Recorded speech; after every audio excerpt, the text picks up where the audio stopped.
What I want to talk about today is going from a situation of chaos in our business to developing consistency. And I want to talk about what true freedom in real estate looks like and how to set yourself up for that. A lot of people are coming off of a difficult year in 2025, and then they had a slow December, maybe getting a slow start to January.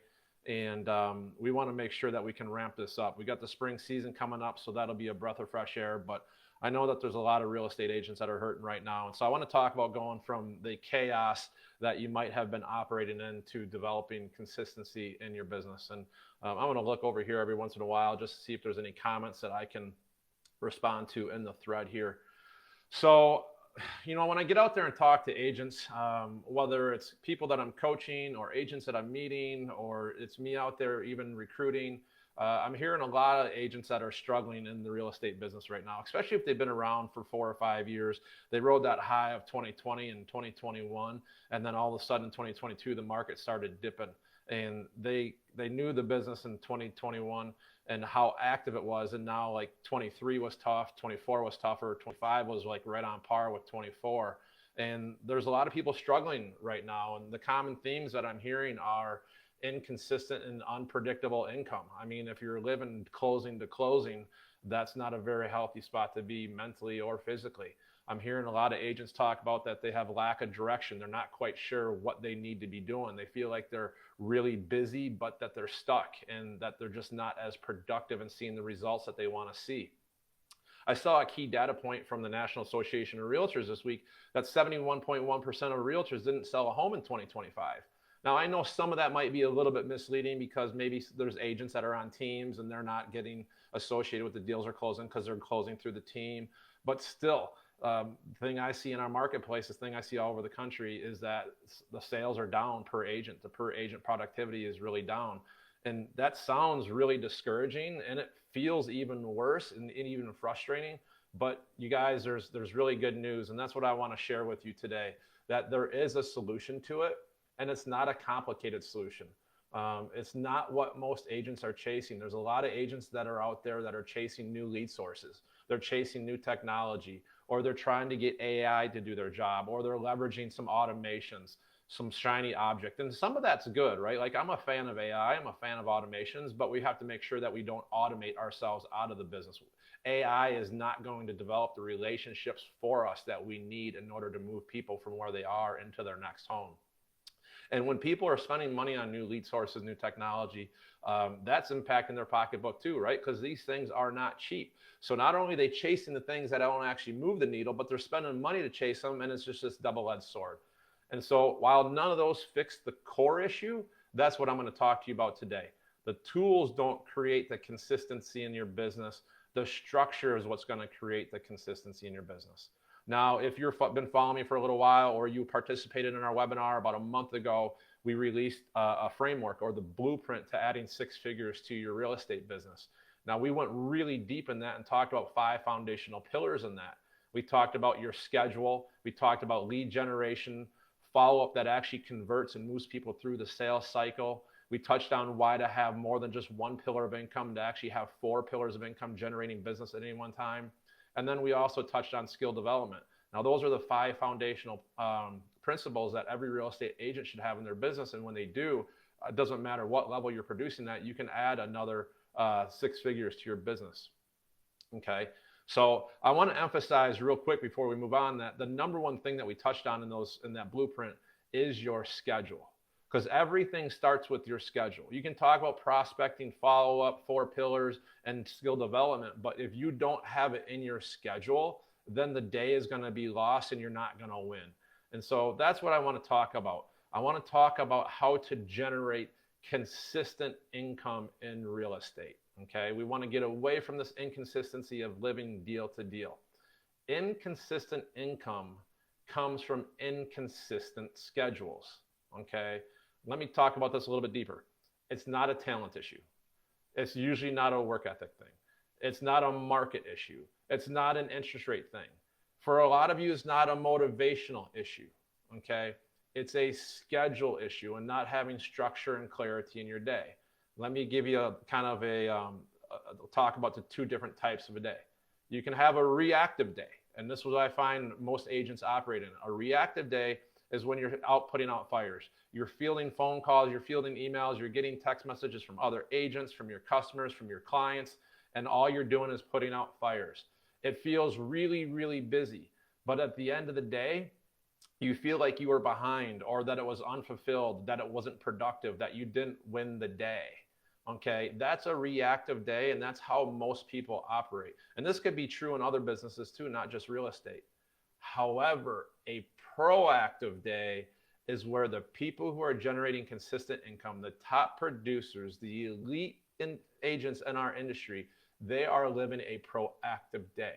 Okay, they are agents that come into the day calm and confident. Imagine, instead of running around with your hair on fire, that you're calm and confident and actually doing the things that you need to do to move your business forward. They have a clear plan for the day. It's all laid out. They know what they're going to start their day doing. They know when they're going to pivot. When they have that type of structure in their day and in their business, it's going to create momentum. And then momentum is going to create growth. And we want to be focused on the growth, not just managing our day. Okay, I frequently say that we don't want to prioritize our schedule. We want to schedule our priorities. And then when we do that, we make them non-negotiable. Okay, now there's a key insight that I hear from a lot of real estate agents. When I talk to them about why did you get into the business, a lot of them talk about that they love the flexibility that real estate offers. Okay, a friend of mine who's a coach says that in real estate, flexibility equals poverty. And I believe that because I've seen it. There's a reason why 85% of realtors or people who get into the real estate business don't renew their license after year 2. Okay, they get in here and they abuse that flexibility. Without structure, you guys, that flexibility that we have, it can become extremely dangerous, and we become focused on the wrong things. We get into a comfort zone of doing what feels comfortable instead of doing what we need to do that's going to move the needle on our business. Okay, so what I've found is that it's not just the flexibility that the agents are seeking, it's the freedom that real estate can provide, whether it's time or it's money, because real estate, when done right, is a very, very lucrative career. And so let's talk about what the top producers do. The top producers treat their real estate career as a full-time job. Okay, think of the days when you were going and clocking in from 9 to 5. You had a very structured day. You probably even ate lunch at the same time every day. Okay, that's how the top producers are treating it. Now, they're going to have to work some weekends and some evenings and things like that too, but they're treating it like a full-time job. They're treating their business like a growing, thriving business that needs to be nurtured. It needs to be watered. It needs to be planted. We need to be doing things day in and day out to take care of this living, breathing business. And the top producer is going to have non-negotiables in their day. One of their non-negotiables is that they're going to spend a certain amount of time prospecting every single day. They will surrender to other things so that they can make sure that they are hitting the non-negotiables. They'll push them aside. It's very, very important that we have those non-negotiables and we stick to them and that we structure them in our day. And they make a very distinct association with that flexibility equals poverty and what the freedom of doing the thing will bring them. Okay, when we talk about freedom, that's going to come from discipline, you guys. It's going to come from structure. It's going to come from standards, and it's going to come from a schedule that serves the mission. What do I mean by a schedule that serves the mission? Whatever your goals are, whatever your dreams, whatever your desires are, those are your missions. You are building a business to support the life that you want. Okay, we don't live to work. We work to live the life that we want. And so I'm going to show you right now how to create a schedule that's going to serve your mission and allow you to hit your goals if you follow it. Remember, we can create all we want, but if we don't execute, we don't implement, then it's all for naught. Okay, so first we have to reverse engineer our goal. Okay, let's say we have a goal of making $100,000 this year. We start with the income goal. Now we need to work that backwards. Now let's say we make $5,000 per transaction. Okay, now there's all kinds of different splits. Everybody's in a different situation, but for easy math, let's just say that you take home $5,000 of income per transaction. That means you have to have 20 sales in order to meet $100,000 at the end of the year. So that's a little bit more than 1.5 closings per month. Okay, 1.5 closings per month would get us to 18. So it's got to be a little bit more, not quite 2. All right. So we need to understand how many closings we need to have per month. Once we know how many closings we need to have per month, we need to then back that down to how many appointments do you need to have per week. If you need to have 1.5 closings per month, that means you're probably going to have to put 2 under contract per month, okay, because you're going to have some fallout, some cancellation. And in order to have 2 under contract in a month, you might have to have 2 or 3 appointments per week. Okay, so what we've done is we've taken this $100,000 goal and we've broken it down to we need to have 2 to 3 appointments per week. Now, I don't like saying 2 to 3. I want you to be specific. I want you to know, do you need to have 2 or do you need to have 3? And once you start tracking your key metrics, you'll understand where you need to be. Now, I want to go one step farther. One thing that we can control is if we need, let's just say 3 appointments per week, we need to determine how many conversations do we need to have in order to get those 3 appointments per week, okay?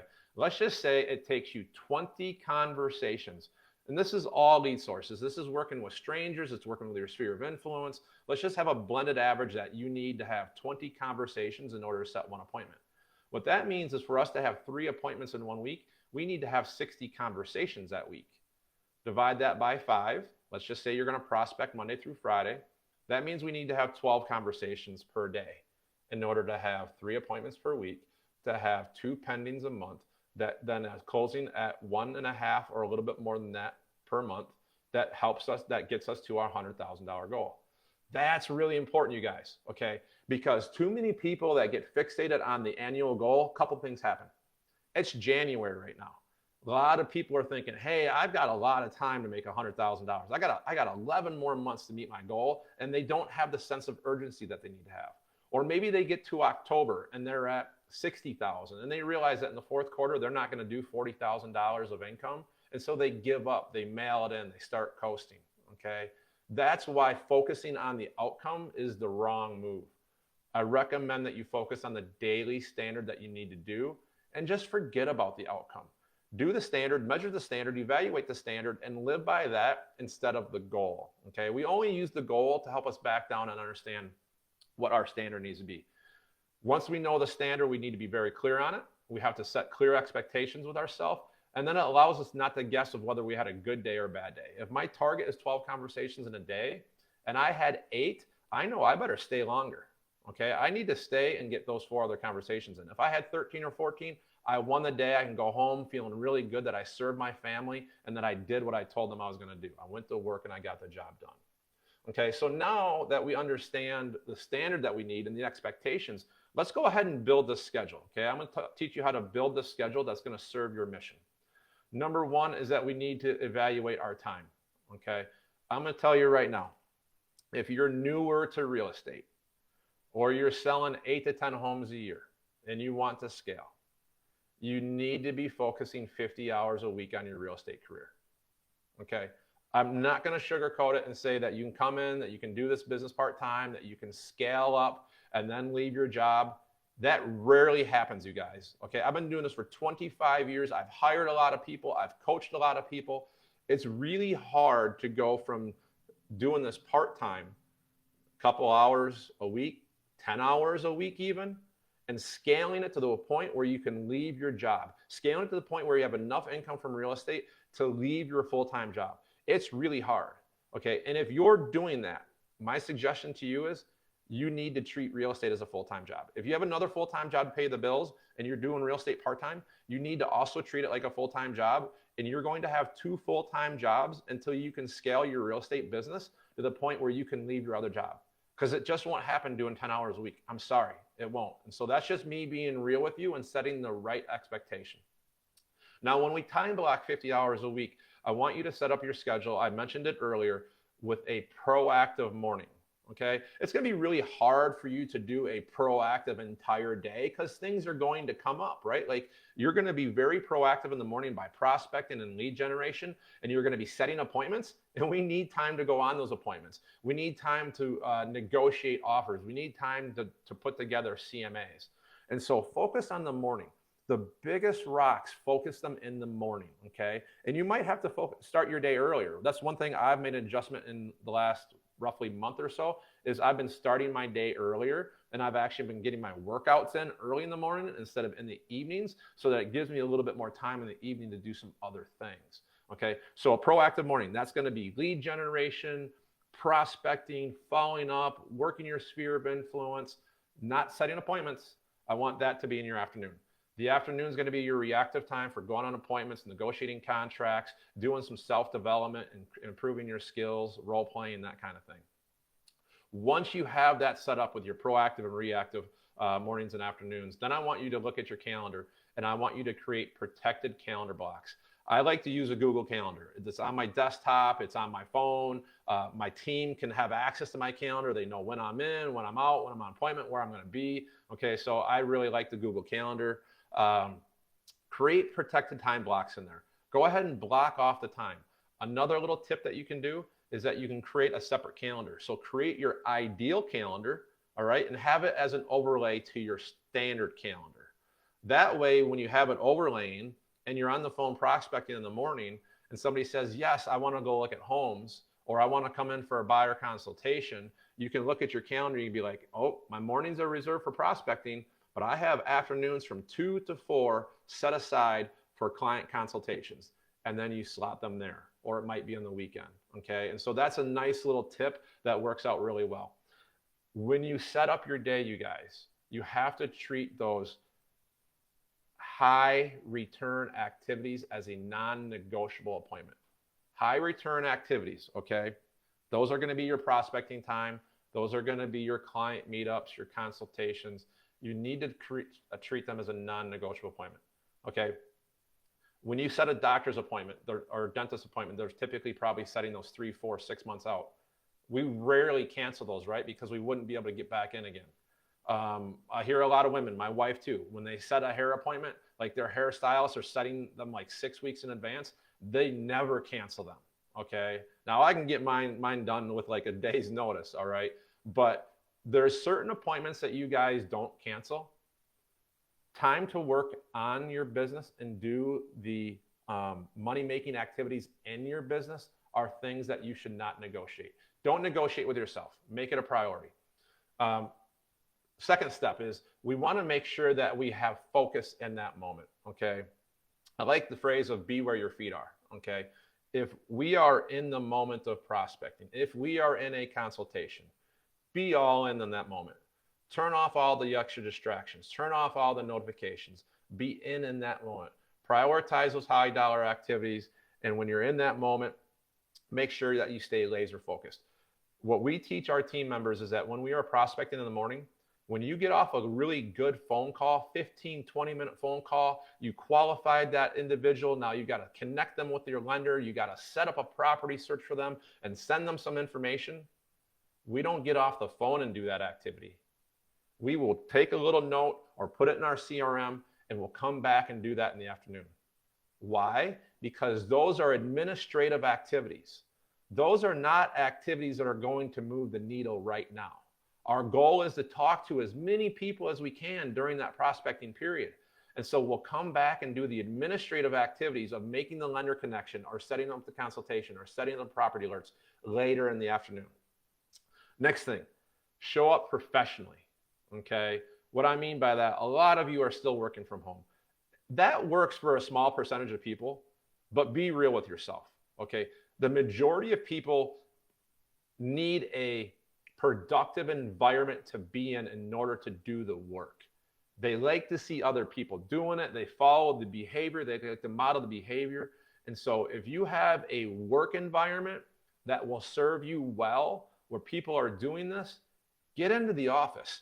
If you're not effective and productive working at home, get out of the comfort zone of sitting in your pajamas and having your dog on your lap and doing other things like laundry or grocery shopping.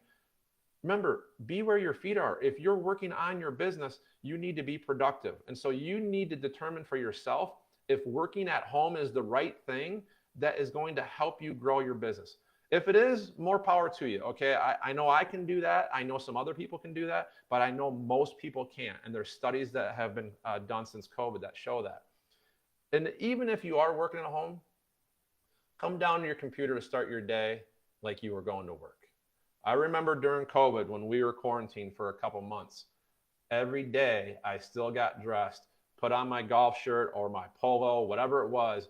I was ready to leave and go into the office. I was ready to leave and go meet up with a client. I still showed up professionally, got my hair all done right. Like, show up ready to go. It makes an impact on how you're going to conduct your day. All right. Another thing I want to touch on is tracking your time and tracking your activity. It's amazing when you start tracking your time that how much you're going to realize that you're not spending time on money making activities. Okay. Track the number of calls that you make, the conversations that you have, and the appointments that you go on, and the contracts that you write. Okay. We have a tool that we call the Daily Success Habits Tracker. If you'd like that, reach out to me and I will send you the Daily Success Habit Tracker. It's really easy to track all that. And then at the end of the day, we can see what we accomplished. Okay. And we're not tracking this from a management perspective. We're tracking this so that you have the awareness perspective. All right. This is where we coach from. This allows us to have real hardcore data in terms of what's working and what's not working. And earlier I talked about determining how many conversations you need to have in order to meet your goal. All right, if you're not tracking it and you need 12 conversations in a day, how do you know if you did it? All right, let's take the guesswork out of it by tracking what we're doing, because tracking builds awareness, and we need to have awareness before change happens. Okay, and then every week review it. At the end of the week, go ahead and review it. Review the data, find the gaps. If you found that you had 100 conversations and didn't set any appointments, you can work on the conversations because something's missing, because you should have been setting 5 appointments and 100 conversations. If you set 5 appointments, but you only went on 2, there's a breakdown there. Okay, you should be going on at least 85 to 90% of the appointments that you set. If you're not, that's an opportunity for you to level up and win. And then if you're meeting with 10 people, but only writing 2 offers, okay, that's only a 20% conversion ratio. We can double that. And so by tracking it allows us to see the gaps in our business. Review it weekly. Look for the wins, okay, because that's important to make sure that we are feeling good about what we accomplish, but also look for the opportunities to improve. And when you're looking at this, you guys, look at these trackers like a scoreboard, okay? Did I do what I needed to do in order to win? Look at it like a scoreboard.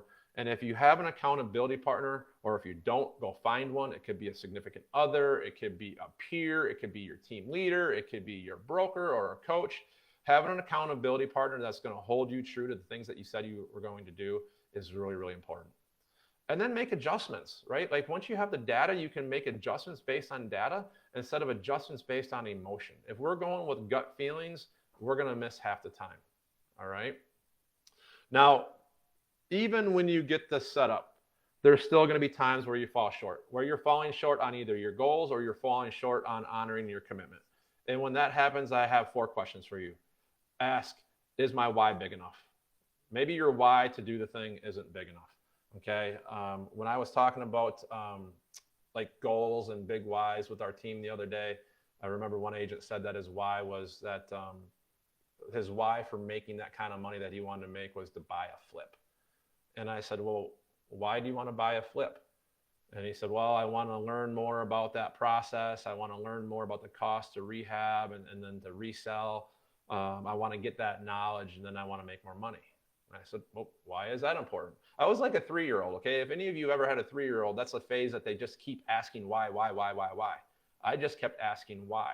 And when I went deeper and deeper and deeper with them, I found out that the real why was because he wanted to have the financial freedom that would allow him and his significant other to do the things that they want to do, to buy their first house, to take that vacation, like the emotional things. And so you have to find a why that's big enough to drive you when you're not emotionally all in. Number 2, do you have absolute clarity on what needs to be done? Okay, clear is kind. We have to have clarity on what you need to do and why you need to do it. Is your schedule actually serving you? That's question number 3. Does your schedule serve you and your mission, or are you allowing yourself to be run by other people? And then 4, are you following the plan or the mood? Okay, are you following the plan that you actually laid out, or are you following the mood that you're in? If you're in a mood of being really comfortable right now, you might need to get out of that in order to grow, and you got to follow the plan. Okay, I had an example of that this morning. Okay, I had my alarm set early. Alarm go off, I get up, I go to the gym, I work out, I come home, I eat breakfast, I come to work. Okay, this morning after only 5 hours of sleep, I wasn't feeling it, right? I was tired. I did not want to get out of bed. I knew it was negative temperatures outside of bed. And I literally said this thing to myself, Mike, follow the plan, not the mood. Get out of bed is the plan. You owe it to yourself. You made a commitment. You have to have integrity to yourself. And it made me get out of bed. I went to the gym, and here I am already feeling like I won the day. Okay. So again, I want to come back to where I started at. We talked about flexibility equals freedom. All right. Many agents leave this business because they lost the structure that they had in their 9-to-5 job. Not because the business didn't work, not because they didn't have the skill, not because they didn't have the opportunity, but because they abused the flexibility. What you're really after is you want freedom. You want financial freedom or time freedom, or you want certain things that you want to do. All right. That's what we're chasing down. Remember, structure is not a restrictor. Okay. Structure creates the freedom that you're seeking. A schedule aligned with your mission creates peace.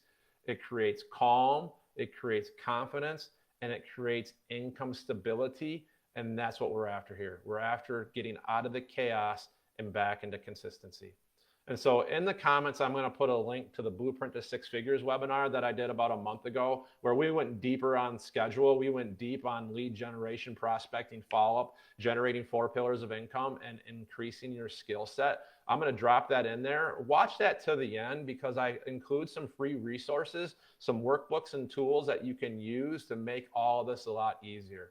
And if you have any questions, if you need clarity, or if you just want to get together and talk about real estate, I'd be more than happy to sit down and help remove impediments, or help give you clarity, or help you go from where you're at to where you want to go. I hope you have a great rest of the week. Take care.